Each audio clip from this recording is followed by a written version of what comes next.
Hello माय YouTube family, नमस्ते, प्रणाम। मैं रंजना तिवारी के लोकगीत चैनल पर आप सभी दर्शकों का स्वागत एवं वंदन करती हूँ। आज मैं आप लोगों को बहुत ही अच्छा, बहुत ही प्यारा माता रानी का भजन सुनाने जा रही हूँ। अच्छा लगेगा तो लाइक करिएगा, कमेंट करिएगा, ज़्यादा से ज़्यादा शेयर करिएगा। अगर मेरे चैनल पर आप लोग नए हैं तो मेरे चैनल को सब्सक्राइब करिएगा। वीडियो को अंत तक देखिएगा और कमेंट बॉक्स में बताइएगा मेरा ये गीत आप लोगों को कैसा लगा। मैया हमार हो चरनिया से पापी तारे, मैया हमार हो चरनिया से पापी तारे।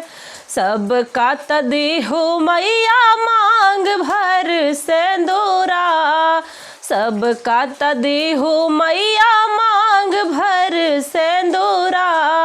हमारी के बेरिया मैया, हमारी के बेरिया मैया, करेलू उधार हो चरनिया से पापी तारे। मैया हमार हो चरनिया से पापी तारे, मैया हमार हो चरनिया से पापी तारे। सबका तदीहु मैया भर बाहा चूड़िया, सबका तदीहु मैया भर बाहा चूड़िया। हमारी के बेरिया मैया, हमारी के बेरिया मैया, करेलू उधार हो चरनिया से पापी तारे।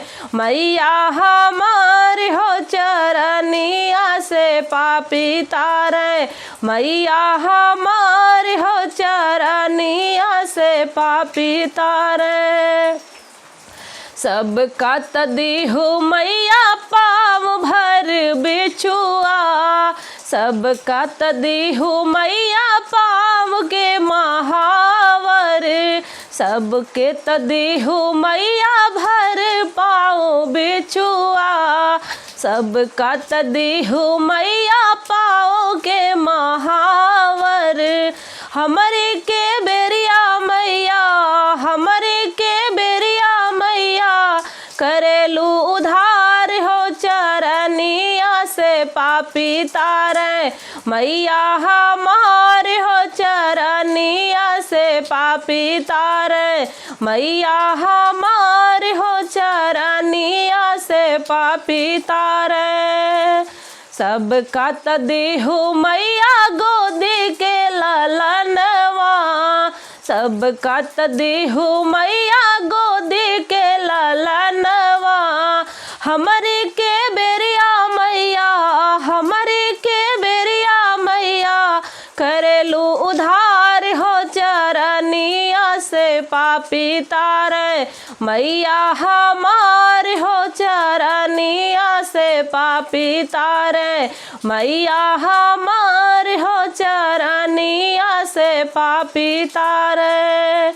सबका तदीहु मैया धन दौलतिया, सबका तदीहु मैया धन दौलतिया।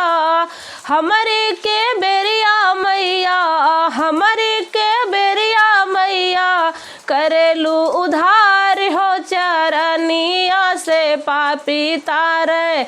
मैया हमार हो चरनिया से पापी तारे, मैया हमार हो चरनिया से पापी तारे।